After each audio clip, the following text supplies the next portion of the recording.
থেকে চিল্লাইবে হাল মিন মাজিদ, হাল মিন মাজিদ। ও আসমানের মালিক, আপনি তাড়াতাড়ি আমার বেনামাজি গুলার আমার পেটের ভিতরে দেন।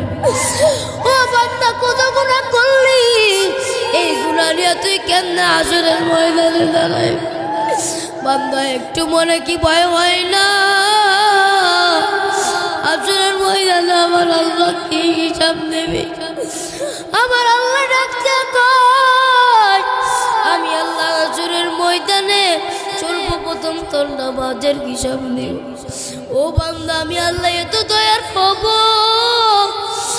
আমি আল্লাহ এত মায়ের হব, যার নাম যখন চিল্লাইবে আল্লাহ তাড়াতাড়ি বেনামাজি ঘুমার আমার পেটের ভিতরে দেয়, আমি আল্লাহ বলবো না ও জানতাম না, আমি আমার বান্দা গুলার তোমার পেটের ভিতরে দিতে পারবো না। আমি আল্লাহ হাসরের ময়দানে শুধু একটা উসিলা খুঁজব, কোন উসিলায় আমি আমার বান্দাকে জান্নাতে নিয়ে যাইতে পারি।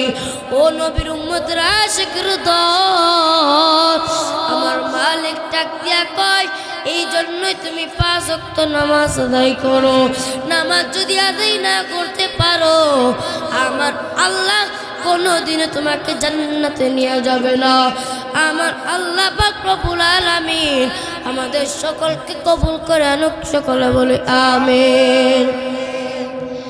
মাওলার ইশকে জ্বলে আগুন, লিবাইলেও যে লিবে না,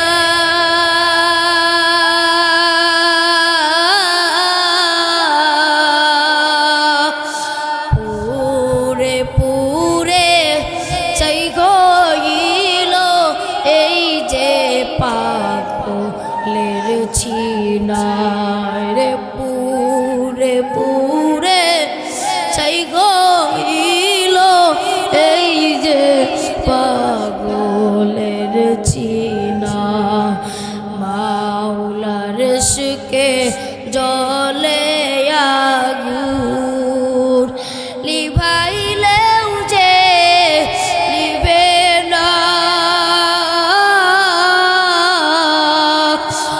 পুরে পুরে চাই হইল এই যে পাগলের সিনা রে, পুরে পুরে চাই হইল এই যে পাগলের সিনা।